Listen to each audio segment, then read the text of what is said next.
l'histoire contemporaine du Portugal, à mon sens, elle commence véritablement à la fin du 19e siècle avec ce qu'on a appelé la crise de l'ultimatum, qui se déroule en 1890 et qui est à la fois une crise diplomatique qui oppose les deux alliés traditionnels, l'Angleterre et le Portugal, mais sur une question de nature coloniale, c'est-à-dire que en janvier 1890, les autorités britanniques demandent aux autorités portugaises de cesser de vouloir relier l'Est à l'Ouest du continent africain, en Afrique australe, entre l'Angola et le Mozambique.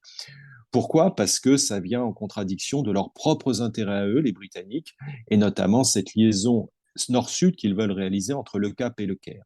Donc c'est un conflit, une tension diplomatique de nature coloniale. Mais ça en dit long aussi sur à la fois la réalité de cette relation entre l'Angleterre et le Portugal, parce que le Portugal va être obligé de céder à l'injonction britannique, mais ça en dit long aussi sur l'importance de la question coloniale de l'outre-mer au Portugal et tout au long du XXe siècle. Je veux dire par là que ce n'est pas quelque chose d'artificiel qui vient se greffer sur l'histoire récente du Portugal. Ça renvoie à une histoire longue, finalement, parce que l'expansion maritime, ce qu'on appelle ainsi, a commencé précocement pour les Portugais au XVe siècle. Et le fait d'avoir commencé précocement a plongé, a créé, si vous voulez, une espèce de formation d'une identité, on dirait, autour de cette présence outre-mer. Et donc, le Portugal, au XIXe siècle, et à la fin du XIXe siècle particulièrement, est à la recherche d'espaces compensatoires, comme il l'a souvent fait, pour pallier la perte qui est très dure pour le Portugal, la perte du Brésil en 1822. Et donc, pendant une grande partie du 19e siècle, les élites portugaises cherchent à trouver ce qu'on appelle un nouveau Brésil en Afrique. Et ce nouveau Brésil en Afrique, évidemment, ils pensent l'avoir trouvé entre l'Angola et le Mozambique, puisque leur présence sur les côtes angolaises notamment, et mozambicaines aussi, est très ancienne. Mais elle se limite à la présence côtière. Et donc, c'est sur cette question coloniale que véritablement, à mon sens, le XXe siècle portugais s'ouvre. C'est-à-dire que à ce moment-là, il y a une crise profonde de la conscience nationale. Les élites sont absolument traumatisées par l'attitude britannique et prennent pleinement la conscience de la subordination du Portugal sur la scène internationale. Le renoncement au rêve de la carte rose ouvre une période traumatique pour le Portugal et qui va très largement accompagner le XXe siècle, y compris dans les difficultés que traversera la République parlementaire et surtout dans l'avènement d'une dictature militaire d'abord, puis celle de l'État nouveau portée par Salazar.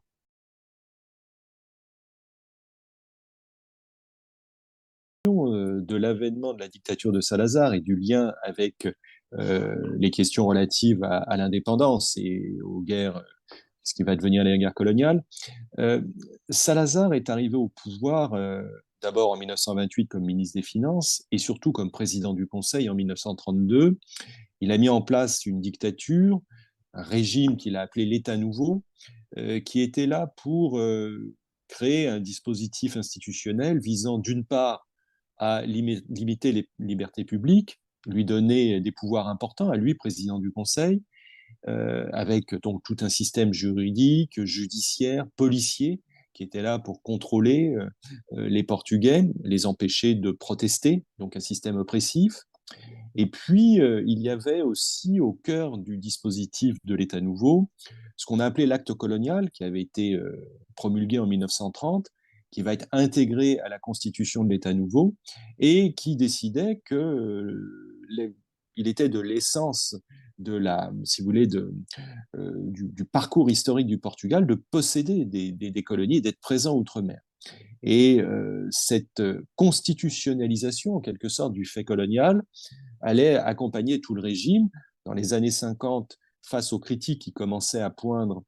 concernant sa présence outre-mer, eh bien, le Portugal allait créer une nouvelle fiction juridique autour de ce qu'il appelait la nation une, pluricontinentale, en disant, eh bien, ce sont des provinces d'outre-mer qui sont aussi portugaises que les provinces continentales, bref, que l'Angola et le Mozambique, Timor, c'était aussi portugais que l'Alentejo, l'Algarve ou le Minho, c'est-à-dire les régions, les provinces du Portugal continental. Et donc c'est autour de cette idée que, évidemment, le régime s'est de plus en plus crispé, arc-bouté à la fin des années 1950 et au début des années 1960, lorsque les vents de l'histoire, de la décolonisation, contraires donc à ce qui constituait l'essence du régime salazariste, contre les vents de l'histoire, eh bien le régime allait prendre la conscience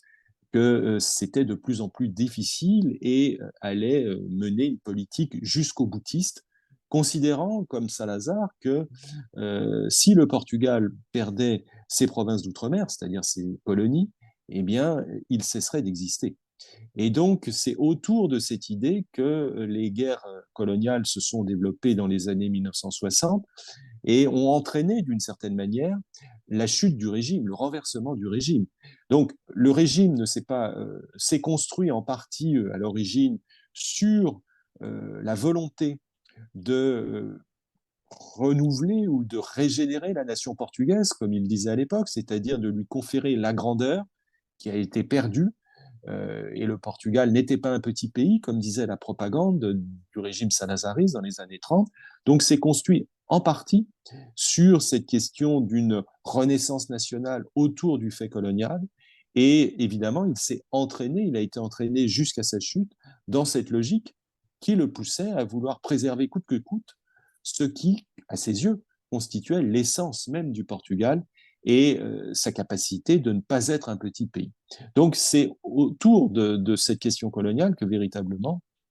le Portugal de Salazar a cherché à construire sa présence au monde. Et évidemment, dans les années 1960, ce discours était non seulement anachronique, mais de plus en plus difficile à tenir au regard des soulèvements qui se multipliaient aussi bien en Angola et au Mozambique qu'en Guinée portugaise, la Guinée-Bissau, au Cap-Vert, et tous ces mouvements d'indépendance qui se sont cristallisés, organisés, et qui ont conduit le Portugal de Salazar à se mobiliser fortement, militairement, tout au long des années 1960, à affaiblir le régime, entraîner une émigration massive, en plus de la pauvreté, plomber les finances publiques de l'État, les comptes de l'État, avec un budget militaire qui était très très important pour un pays de cette taille, et a conduit un certain nombre de jeunes officiers à se dire qu'ils ne pouvaient pas trouver d'issue militaire à cette question, et donc il fallait trouver une issue politique. Et l'issue politique, comme le régime Salazar, de son vivant, il est mort en 1970 et il s'est effacé du pouvoir en 1968, en septembre 1968, suite à un problème de santé. Et ils ont considéré que ce régime, le salazarisme, l'État nouveau, était incapable de proposer une solution alternative. Et c'est la raison pour laquelle, en partie, ces jeunes officiers, ces jeunes capitaines ont organisé un coup d'État, un soulèvement pour renverser le régime et promouvoir non seulement la décolonisation, mais aussi la démocratie et le développement de ce pays qui était très en retard lorsque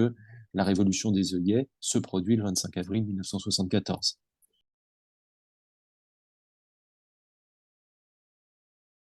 Concernant les relations du Portugal avec l'Europe institutionnelle, l'Union européenne, il faut les replacer dans un cadre contextuel plus large, on va dire l'histoire longue. Premier élément, c'est bien sûr lié à l'avènement de la démocratie, c'est-à-dire que la révolution des œillets en avril 1974 a réalisé ce que des années de lutte dans la clandestinité n'avaient pas réussi, à savoir renverser cette dictature qui était fort peu tournée très longtemps vers l'Europe.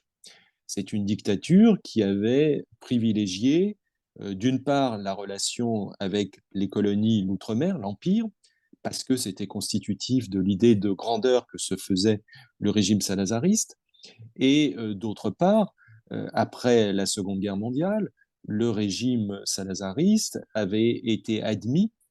au sein de l'Alliance Atlantique, l'organisation du traité de l'Atlantique, leur membre fondateur en 1949. Donc il y avait un versant très atlantique ou atlantiste dans la politique étrangère portugaise afin de préserver ce qui était essentiel aux yeux du régime, l'Empire, les provinces d'outre-mer. Et donc, pour faire vite, Pendant très longtemps, le Portugal, au XXe siècle, a fait dos, a été adossé à l'Europe, tournait le dos d'une certaine manière à l'Europe et regardait fort peu en direction de l'Europe. Pour des raisons quelquefois historiques, hein, c'est-à-dire que c'est un pays qui s'était construit par une projection ultramarine, donc avait cherché à échapper à l'exiguïté du rectangle européen, hein, ce petit rectangle européen en péninsule ibérique. Donc il fallait regarder vers l'outre-mer, vers l'Atlantique. Donc ça, c'est quelque chose qui traverse l'histoire longue du Portugal depuis le XVe siècle. Et puis aussi, pour des raisons politiques, après la fin de la Seconde Guerre mondiale, lorsque les premiers éléments constitutifs d'une Europe en construction se sont mis en place, au début des années 1950, avec le traité de la CECA, le plan Schuman, la déclaration de Robert Schuman, le rôle joué par Jean Monnet, bref, tout ce qui a fait que le traité de Rome a été signé en 1957, eh bien, le Portugal de Salazar en était tenu à l'écart. D'abord, parce qu'il n'était pas une démocratie, c'était une dictature, d'autre part parce que lui-même, le régime salazariste, n'attendait en rien se mettre dans une logique qu'il considérait comme supranationale, c'est-à-dire limitant la souveraineté nationale, ce qui était au cœur de son raisonnement. Donc c'est véritablement, alors il y avait eu quelques rapprochements timides, d'abord par le biais de la Grande-Bretagne avec ce qu'on a appelé l'Association européenne de libre-échange au début des années 1960, et l'alliance anglaise avait permis au Portugal d'en être membre, comme d'autres pays européens, et puis signer un traité commercial avec l'Union européenne, ce qu'on appelait la Communauté économique européenne, en 1972, donc avant la chute de la dictature. Mais si les milieux d'affaires commençaient à se rapprocher, regarder du côté de l'Europe, le régime lui-même restait assez largement adossé et tournant le dos à l'Europe. C'est donc la révolution des œillets qui a permis ce rapprochement, ouvert un nouvel horizon. Et il l'a ouvert pour au moins trois raisons. La première raison, c'est que, et c'était un des arguments qui a été avancé par les autorités portugaises, notamment celui qui était Premier ministre à l'époque, Mario Soares, en 1976-1977, lorsqu'il a fait la tournée des villes européennes pour prôner l'adhésion du Portugal à la communauté européenne. C'était une logique, disait-il, qui permettrait à la jeune démocratie de se consolider. L'Europe est avec nous, disait-on, et grâce à cet appui européen, eh bien, la démocratie portugaise pourrait s'arrimer solidement, se consolider. Ça, c'était le premier argument qui était mis en avant. L'autre argument aussi, qui est apparu très rapidement, c'était grâce à l'aide que pouvait dispenser la communauté économique européenne, c'était de permettre au Portugal de rattraper une partie de ses retards. C'est-à-dire que en 1974-75, le pays, au sortir de la longue dictature salazariste, était un pays pauvre, un pays qui accusait un certain nombre de retards en termes de développement. Donc, l'argument de l'aide économique, si vous voulez, du soutien que pouvait dispenser la communauté européenne était déterminant. Et puis le troisième élément, peut-être, c'est ce qui renvoie à ce que nous avons évoqué autour de la question des espaces compensatoires, et autrement dit, cette perte plus que symbolique, qui était l'effacement de la présence multiséculaire du Portugal outre-mer. C'est-à-dire que le Portugal s'était construit par un rapport à l'expansion maritime, à la projection outre-mer, depuis le XVe siècle, avec des aléas, avec évidemment des hauts et des bas, mais ça avait été important. On parlait du Premier Empire, faussement, mais enfin l'État de l'Inde, hein, autour de Goa, puis ensuite il y avait eu tout ce qui s'était mis en place autour du Brésil. Le Brésil avait été indépendant, avait acquis son indépendance dans les années 1820, et de Goa et de l'État de l'Inde, il restait bien peu de choses. Et en 1961, Nehru avait envoyé ses troupes pour récupérer l'État portugais de l'Inde. Et puis en Afrique, eh bien, il y avait des possessions, mais ces possessions avaient été évidemment contestées fortement tout au long des années 60, donné naissance à une guerre, à trois théâtres d'opération, et en 1974-75, l'indépendance avait été accordée aux anciennes provinces d'outre-mer portugaises en Afrique. Et donc, cette perte était évidemment forte, elle avait une résonance économique, commerciale, mais elle avait aussi une dimension symbolique, politique, c'est-à-dire que le Portugal, et c'était l'un des arguments de la dictature salazariste, s'était construit sur un rapport très particulier à l'outre-mer qui était, disait-il, constitutif de la grandeur d'une portugalité exemplaire. Donc privé de l'outre-mer, quel espace, quel horizon trouver? Eh bien, c'est là que l'Europe, l'appartenance à l'Europe, trouvait toute sa pertinence. Et c'est une des raisons, la troisième raison pour laquelle eh bien, l'adhésion, une demande a été faite au printemps 1977. Alors, ça va traîner un petit peu en longueur, ça va durer parce que c'était complexe. Il y avait ces retards, effectivement, qui étaient mis en avant, la concurrence aussi que pouvaient exercer le Portugal et l'Espagne, qui faisaient sa candidature en même temps, hein, une candidature mixte, couplée, après la mort de Franco en novembre 1975. Donc les deux pays faisaient une démarche conjointe et beaucoup d'Européens, de partenaires européens, s'inquiétaient aussi de la concurrence et des problèmes qui pourraient advenir, notamment en matière d'agriculture et de pêche, hein, qui étaient deux secteurs assez dynamiques des deux pays ibériques. Bref, ça a duré jusqu'aux aux années 1984-85, et là, il y a une relance extrêmement tonique lors du sommet de Fontainebleau en juin 1984, qui a permis aux dossiers portugais et espagnols d'avancer et à ce que le traité d'adhésion soit signé le 12 juin 1985 à Lisbonne et ensuite à Madrid. Et à Lisbonne, il a été signé symboliquement dans le monastère des Hieronymites, des Jerónimos, qui est dans le quartier de Belém à Lisbonne, qui est très symbolique de la période de l'expansion maritime, avec ce magnifique monument, le monastère des Hieronymites, qui a été bâti au temps du roi Manuel, c'est-à-dire au début du XVIe siècle, c'est-à-dire la période qui est peut-être la plus faste, ce qu'on appellerait un âge d'or, de l'expansion maritime. Donc c'est dans cette tonalité que le traité d'adhésion a été signé pour bien signifier à quel point ça constitue un trait d'union entre le passé et le futur et l'avenir du Portugal. Hein, et l'avenir du Portugal ne se concevait, pour les responsables, les autorités portugaises, ne se concevait que dans le cadre de l'adhésion et de l'appartenance à la communauté européenne. Et c'est ce qui a été fait, et très vite, évidemment, le Portugal a pu bénéficier d'un certain nombre d'aides, ce qu'on appelait dans les années 1990 les paquets de l'or 1 et 2, donc qui dispensaient des aides très importantes pour développer notamment les infrastructures, moderniser les infrastructures, et a permis au Portugal d'obtenir des résultats, d'enregistrer des taux de croissance assez élevés et de s'arrimer très tôt aussi à la dynamique qui était née à Maastricht autour de la création notamment d'une monnaie unique. Et il a été membre fondateur de l'euro dans le prolongement. Donc c'est un pays qui,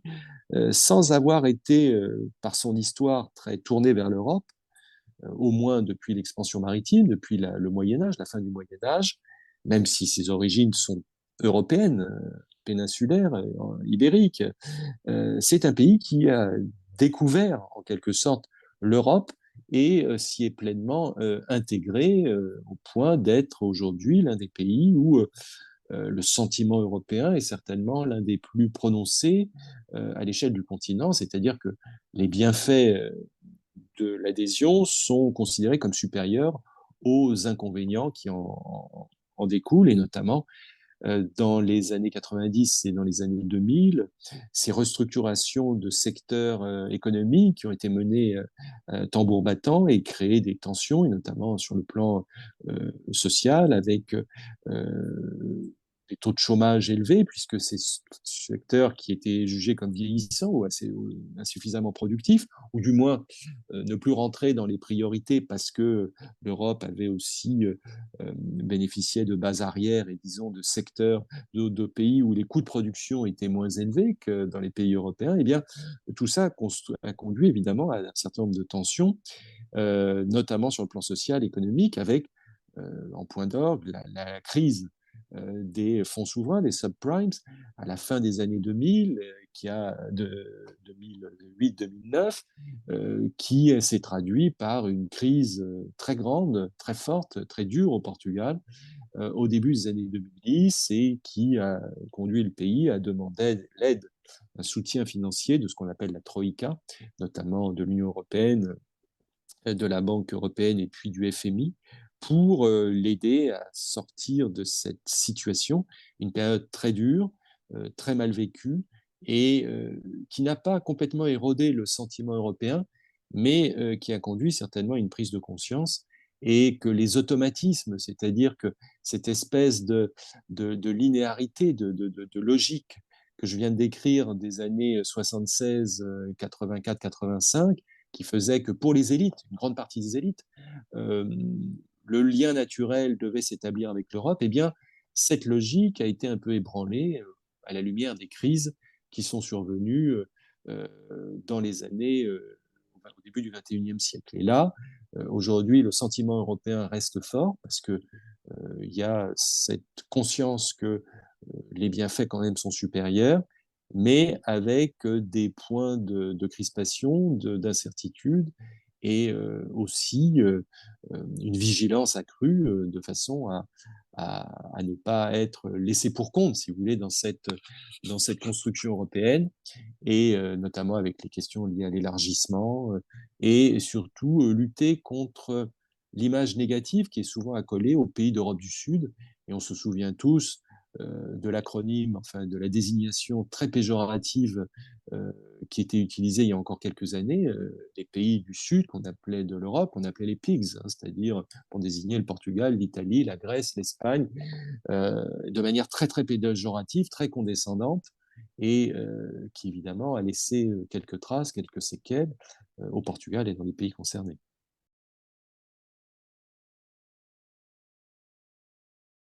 Période qui a été dominée par effectivement l'austérité, comme on dit, est une période assez révélatrice, c'est-à-dire qu'elle a révélé les, les limites, si vous voulez, du modèle, l'engouement ou l'euphorie qui a pu gagner notamment les élites dans les années 1990 et dont l'exposition universelle de Lisbonne en 1998 avait été un peu l'apogée, c'est-à-dire célébrer le 5e centenaire de l'arrivée en Inde de Vasco de Gama, 1498-1998, en disant le Portugal est aujourd'hui un nouveau dragon ou un tigre de l'Europe en termes de croissance, de développement, etc. Donc, toujours pareil, ce rapport passé-présent, un avenir radieux, et donc la crise qui s'est développée dans les années 2000 a montré les limites évidemment de cette vision. Alors la crise austéritaire aussi a révélé, puisque il a été demandé en compensation au Portugal de procéder à ce qu'on appelle à des ajustements structurels, terme technocratique pour désigner le démembrement et une cure extrêmement dure socialement, avec des coupes sombres dans les budgets sociaux, dans les rémunérations, dans les traitements, les pensions, etc. Donc une cure d'un traitement qu'on qualifie souvent à juste titre de néolibéral, qui a été appliqué au pays et qui a plongé la société portugaise dans une période très sombre, de difficultés très dures à vivre, avec euh, des problèmes aussi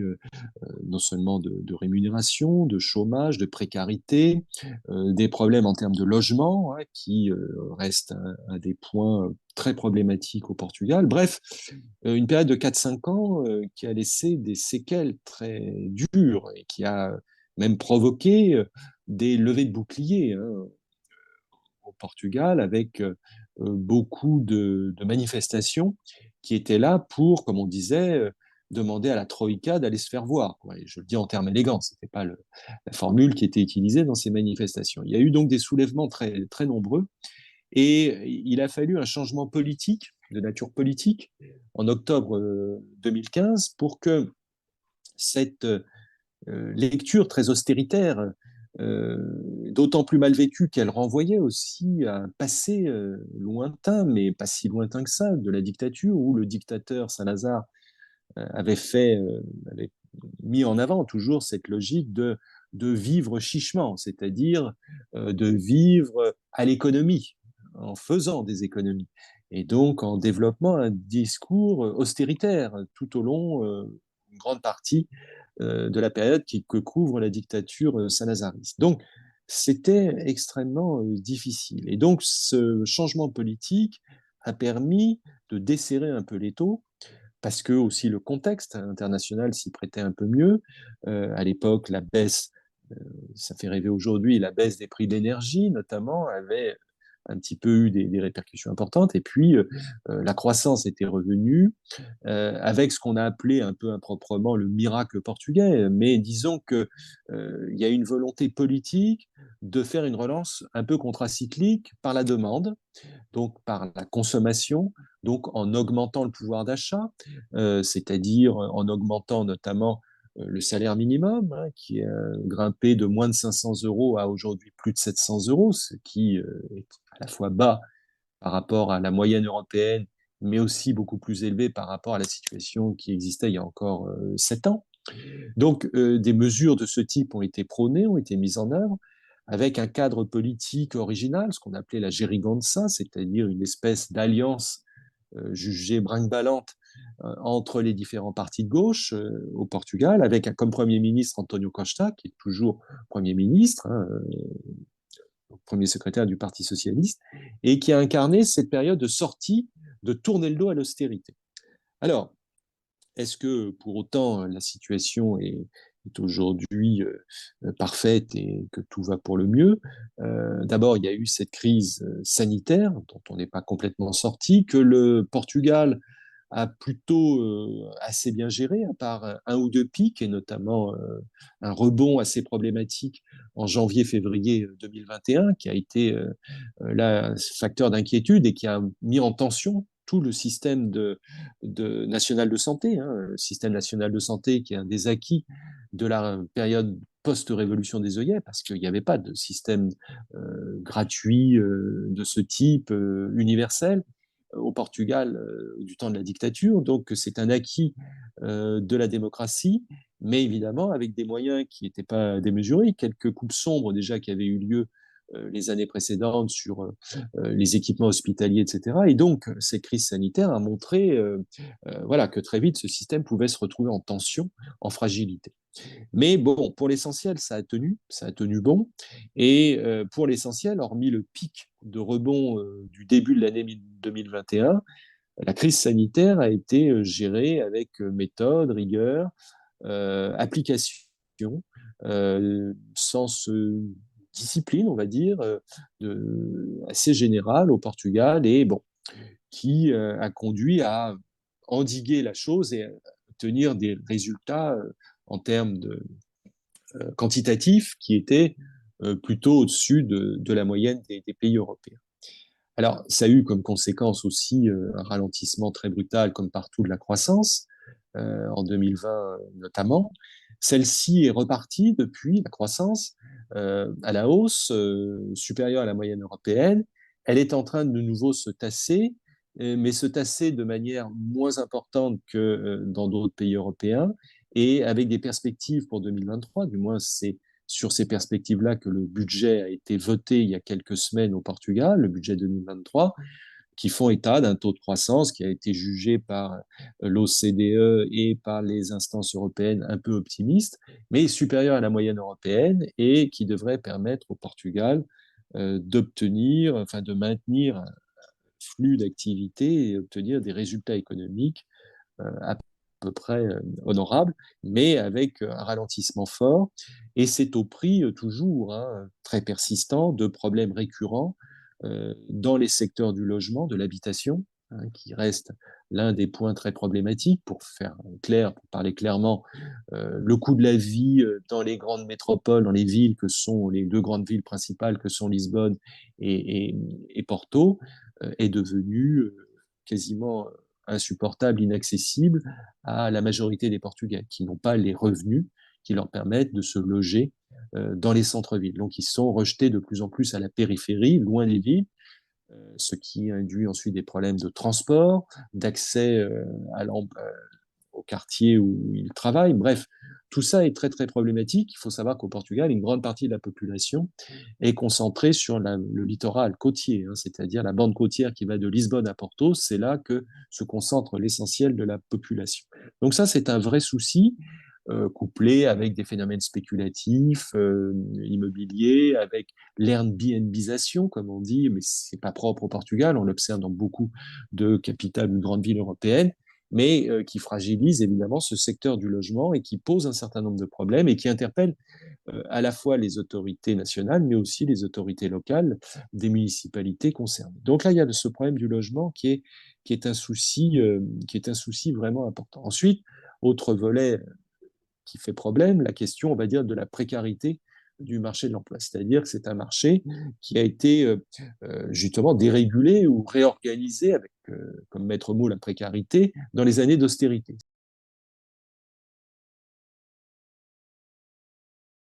Les questions relatives à la cure d'austérité, d'une part, et les conséquences que ça a eu politiquement avec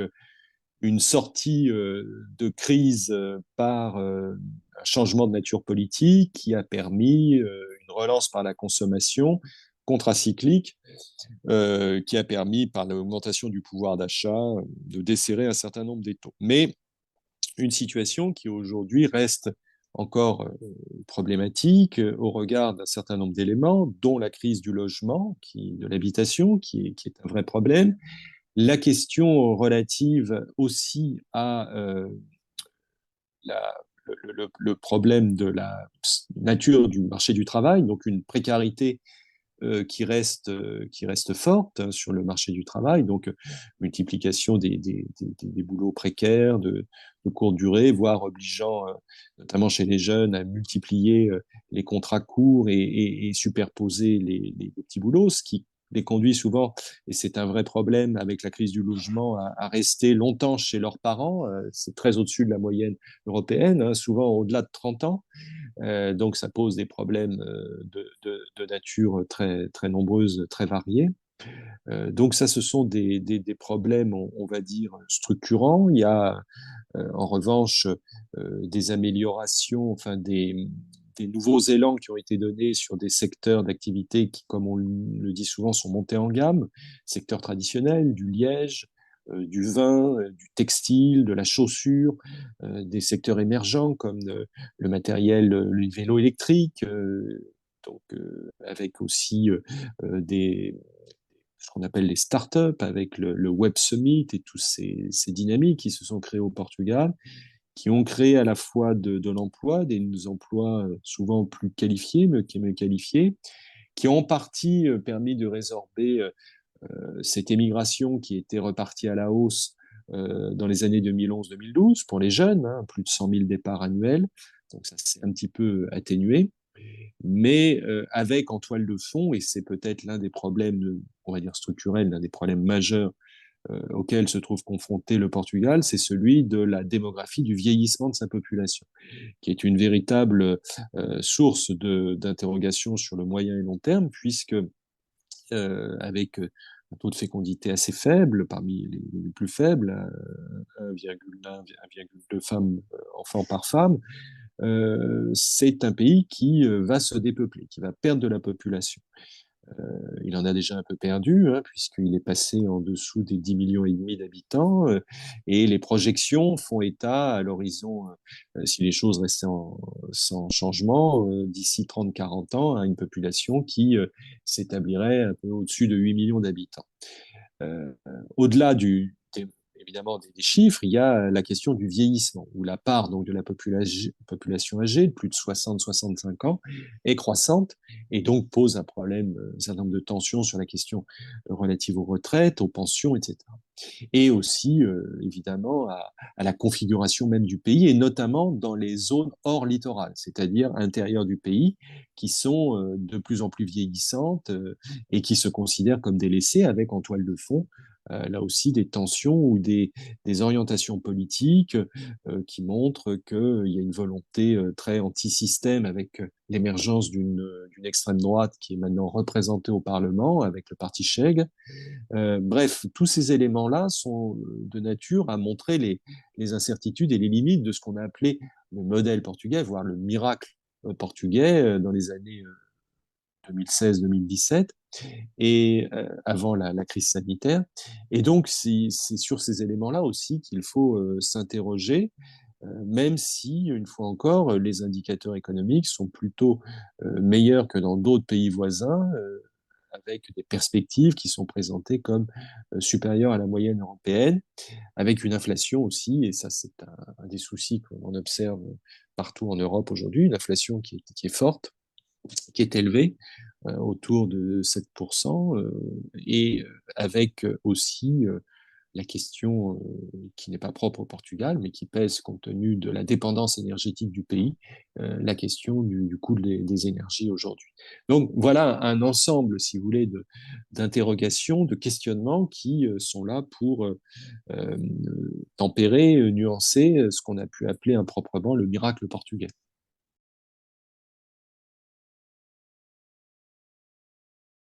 Cette question de l'extrême droite, évidemment singulière au Portugal, parce que parmi les éléments de singularité, il y a ce qui avait été souvent relevé jusqu'à une date récente, à savoir l'exceptionnalité portugaise, c'est-à-dire qu'il n'y avait pas d'extrême droite ou une extrême droite résiduelle. C'est-à-dire que le parti qui se revendiquait comme tel, enfin toujours avec difficulté, parce qu'aucun parti de droite radicale ne veut être qualifié d'extrême droite. Hein. C'est vrai au Portugal aussi, personne n'est d'extrême droite finalement. Ils sont tous autre chose que de l'extrême droite, mais surtout ne pas les désigner comme étant d'extrême droite. Mais disons que jusqu'en 2019, le parti PNR, qui s'appelait ainsi Parti national rénovateur, qui était d'extrême droite, obtenait au mieux 0,5% lors des consultations électorales aux élections législatives, ce qui faisait au niveau de l'européen, évidemment, quelque chose de singulier, puisque très en dessous des taux qu'on observait, des niveaux observés ailleurs. Et puis les choses se sont à la fois radicalisées et il y a eu un changement de donne en 2019 avec l'irruption sur l'avant-scène de ce parti qui venait d'être créé, Chega, qui veut dire assez, ça suffit, avec son leader qui est venu du centre-droite. Hein, c'est comme d'autres d'ailleurs euh, en Espagne, c'est les mêmes avec Vox exactement les similitudes étonnantes. Donc un leader venu de la droite centriste, protégé de l'ancien Premier ministre jusqu'en 2015, et qui, pour un certain nombre de raisons, s'est démarqué de son ancien parti, le PSD, c'est un parti qui s'appelle comme ça, c'est un parti de gouvernement au Portugal, qui a souvent été au pouvoir, jusqu'en 2015 notamment, et il a pris, on va dire, son envol avec le soutien d'anciens de ce parti et puis d'activistes identifiés à la droite, à l'extrême droite, droite radicale populiste, comme on dit, avec aussi des moyens financiers non négligeables qui lui permettent de financer ses campagnes et d'obtenir en 2019 ce qui a surpris beaucoup de monde, à savoir un siège de député à l'Assemblée de la République. C'était la première fois depuis la révolution des œillets qu'il y avait un député de droite radicale d'extrême droite. Alors ça a fait l'effet d'un coup de tonnerre, mais évidemment, a posteriori, il y avait des signes, des signaux annonciateurs de tout ça. À savoir, euh, vous l'avez rappelé, la question déjà de la crise économique, de l'austérité, de la tension qui s'est accentuée depuis le début des années 2010, l'arrivée de la Troïka, donc qui a créé un sentiment, on va dire, ravivé aussi avec cette présence de la Troïka, considérée comme une tutelle, une ingérence étrangère, donc cette crispation, on va dire, de souverainisme, on va dire, qui a été renforcée à ce moment-là sur l'idée de protéger l'essence, la nation, l'identité du pays. Donc ça a été un premier élément qui est rentré en ligne de compte. Le deuxième élément, qui est toujours un peu comparable à d'autres pays, c'est la question de, on va dire, la moralité de la scène publique, la scène politique. Bref, euh, ce parti se présente comme luttant contre la corruption, qui a saisi les élites, donc une posture anti-système, un système qui serait corrompu et aux puissances de l'argent, ce que ne serait pas chez Gas, ce qui est faux, puisque autour de lui, il y a pas mal d'affairisme et de milieux d'affaires, mais il se présente comme tel, un peu dans la logique d'un Bolsonaro au Brésil ou Salvini en Italie et bien d'autres, la liste est non limitative. Donc ça, c'est un carburant, si vous voulez, qui fonctionne assez bien, même si le pays, le Portugal, n'est pas identifié enfin, dans une moyenne européenne sur ces questions relatives à la corruption, etc. Mais ça marche assez bien dans les périodes de crise, de tension. D'autant que c'est le troisième élément sur lequel s'appuie le parti d'extrême droite, c'est cette fracture urbain-littoral, intérieur, la terre et retard accentué dans des zones qui se dépeuplent, que j'évoquais pour les raisons démographiques, et où la pauvreté est encore plus prononcée, le sentiment d'être délaissé, d'être à l'écart, si vous voulez, de la croissance et des axes de développement. Ça, c'est un élément qui compte beaucoup et on voit bien que les résultats de cette formation, qui sont allés en augmentant, hein, un député en 2019, aujourd'hui 12 députés, avec 7,5% des suffrages aux dernières élections législatives de janvier 2022. Donc on voit bien qu'il y a un essor et André Ventura, le leader donc, de cette formation, s'est présenté à l'élection présidentielle de janvier 2021 et a occupé la troisième place, a obtenu la troisième place, hein, avec près de 12% des suffrages. Donc c'est une pente ascensionnelle qui se nourrit des éléments que je viens d'indiquer. Alors après se pose la question du rapport, qui est le carburant traditionnel de l'extrême droite, de l'immigration et du rejet de l'autre, de l'étranger. Autrement dit, à la fois un nativisme, c'est-à-dire une construction très identitaire sur l'essence et ce qui constitue le cœur de la nation portugaise. Donc ce nativisme est très présent. Et au Portugal, le problème pour Ventura et Chega, c'est la question de la réalité de l'immigration qui est plutôt faible. Portugal, c'est un pays qui est plutôt un pays d'immigration, enfin, où les gens partent plutôt qu'un pays d'entrée. Alors ça s'est un peu modifié depuis les années 2000, avec notamment, alors il y avait traditionnellement les travailleurs qui venaient des ex-colonies d'Afrique, hein, travailleurs guinéens, angolais qui venaient, mais la chose s'est un petit peu modifiée, d'autant que l'Angola a pris au début des années 2010 un essor et que beaucoup de Portugais se sont installés en Angola, donc retournement de situation. Donc il y avait cette vague-là qui a été très forte dans les années 1990, à laquelle a succédé des vagues venues d'Europe centrale et orientale, des Ukrainiens, etc., avec les vagues d'élargissement de l'Europe. Et puis, plus récemment, à défaut d'une immigration massive, ou du moins des entrées massives au Portugal, d'une immigration, on va dire, c'est-à-dire le phénomène d'entrée vers le Portugal, le parti Chega a stigmatisé telle ou telle communauté étrangère, selon ses propos, au Portugal. Première communauté stigmatisée, les Tziganes, les Roms, qui ont été pointés du doigt par ce parti d'extrême droite de manière mécanique, systématique, pour voir en eux les fauteurs de troubles et la source des problèmes de sécurité, l'insécurité au Portugal, etc., qui est très faible, mais qui est évidemment tout de suite montré du doigt dès qu'il existe un problème. Autre source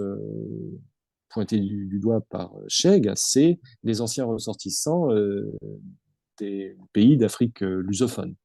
hein, qui sont souvent considérés comme, même ils sont dans pas mal de cas binationaux, ou qui sont implantés et vivent au Portugal depuis longtemps, pour ce parti d'extrême droite, ils ne sont pas véritablement portugais. Donc le leader de Ventura n'a de cesse de les inviter, et pas en termes très élégants, en termes fermes, les inviter à repartir chez eux, comme il dit. Donc ça, c'est un carburant qu'on retrouve dans beaucoup de pays européens, sauf qu'au Portugal, c'est une réalité qui est moins prégnante que dans d'autres pays. Et puis, le bassin méditerranéen, donc les flux qui sont observables dans le bassin méditerranéen sont beaucoup moins prononcés, parce que le Portugal n'est pas un pays méditerranéen, il n'a pas de façade méditerranéenne, mais côté atlantique. Et l'image qui lui est accolée souvent d'un pays un peu pauvre, etc., ne suscite pas beaucoup d'intérêt. Donc, c'est très ambivalent, si vous voulez, ce rapport à la question des étrangers au Portugal. C'est un carburant que Chega, à l'extrême droite, cherche à activer, mais sans véritablement pouvoir euh, compter sur des chiffres et une réalité tangible. Alors, deux éléments là-dessus tournent un peu la difficulté en reprenant en reprenant le discours salazariste sur bien des thèmes, c'est-à-dire sur ce qui serait la portugalité exemplaire, la grandeur du Portugal, Et donc, c'est en cela qu'il y a une espèce de, sinon de nostalgie, mais d'utilisation, d'instrumentalisation du thème de l'image de Salazar et du salazarisme derrière, de la dictature, en disant, voilà, c'est en gros un régime qui a permis au Portugal d'être respecté, d'être un grand pays, ce que j'expliquais précédemment, parce qu'il était présent sur plusieurs continents, qu'il avait une histoire longue, donc 8 siècles d'histoire nationale, disait Salazar. Eh bien, c'est un peu le même discours que tenait devant des châteaux médiévaux pour bien rappeler le poids du passé, la grandeur passée, etc. Ça, c'est quelque chose, une tonalité que l'extrême droite utilise, mais en se démarquant aussi à certains moments de l'image et surtout de l'absence de modernité qui est liée à une modernité économique, c'est-à-dire euh, sur la question de la croissance, du développement de l'économie, du libéralisme économique, et bien là, prenant ses distances avec le régime salazariste qui était considéré comme archaïque et Salazar étant pointé du doigt pour avoir justement pas permis au pays de se moderniser comme il aurait dû dans les années 50 et 60, n'ayant amorcé que tardivement et sous la contrainte une forme de modernisation dans les années 1960. Donc, c'est tous ces éléments-là que ce parti d'extrême droite cherche à prospérer, servi par une vague européenne et internationale, mais européenne à ses portes, hein, c'est-à-dire ne n'hésitant jamais à se revendiquer du soutien de Vox en Espagne, de Salvini, le modèle en Italie aujourd'hui, regardez évidemment du côté de Mélanie, etc., à revendiquer et à inviter à Lisbonne les représentants du Rassemblement national en France, de lorgner du côté d'Orban en Hongrie. Bref, vous avez là un réseau qui s'est constitué et qui fait que Chegg, à défaut de paraître très crédible au lieu des élites traditionnelles,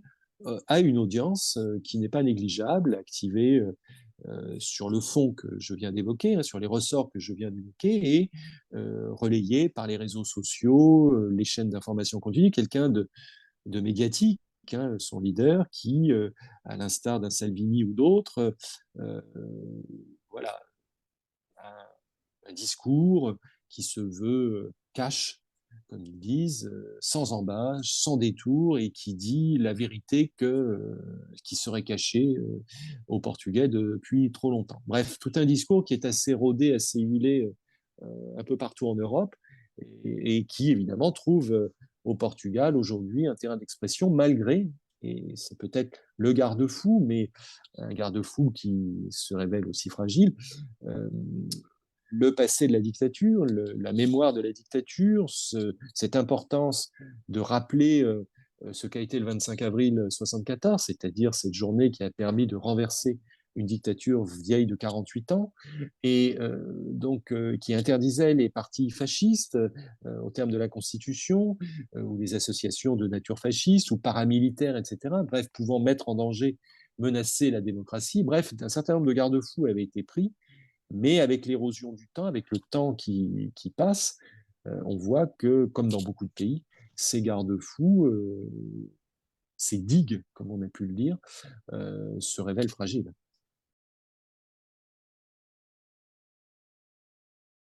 Ce parallèle entre les deux Finistères de l'Europe, alors oui, c'est parce que souvent on me demande pourquoi le Portugal, pourquoi je m'intéresse au Portugal n'étant pas portugais,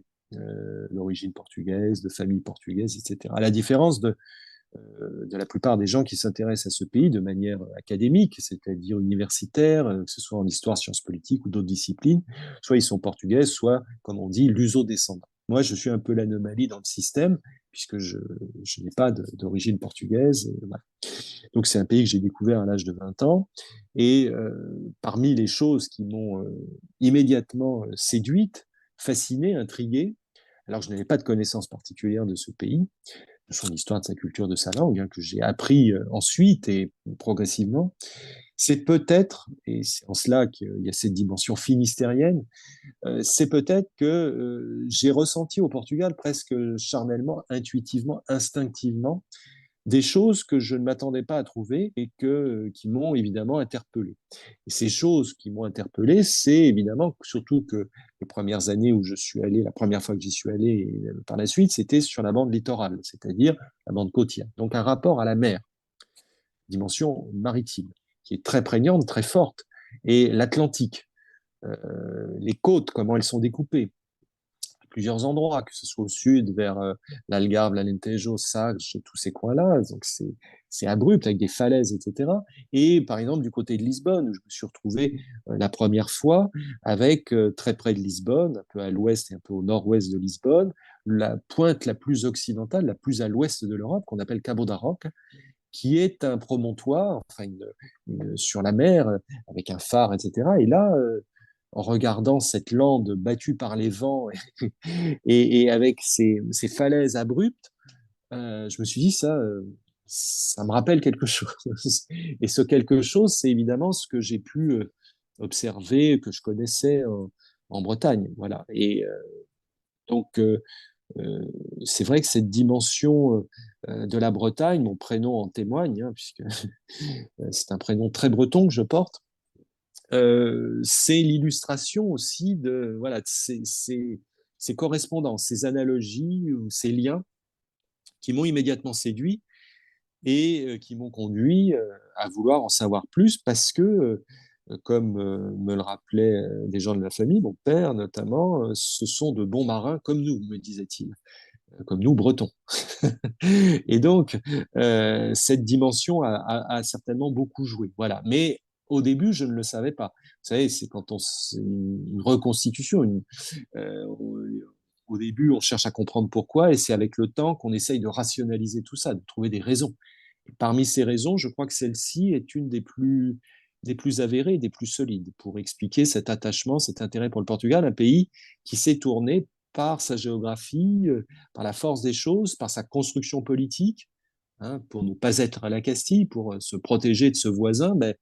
une fois que la frontière était consolidée et assurée avec ce voisin, ben, il fallait regarder vers ce qui n'était pas terrestre, parce que l'horizon était bouché en péninsule ibérique. On pouvait pas, le Portugal ne pouvait pas euh, conquérir ou avoir des tentations expansionnistes du côté de la terre, du côté de l'Espagne, enfin ce qu'on n'appelait pas l'Espagne à l'époque, mais la Castille, Léon, etc., ou la Galice. C'était pas possible, donc il fallait les regarder vers la mer. Et voilà, donc c'est venu un peu comme ça, et je crois qu'effectivement, c'est un autre Finistère de l'Europe.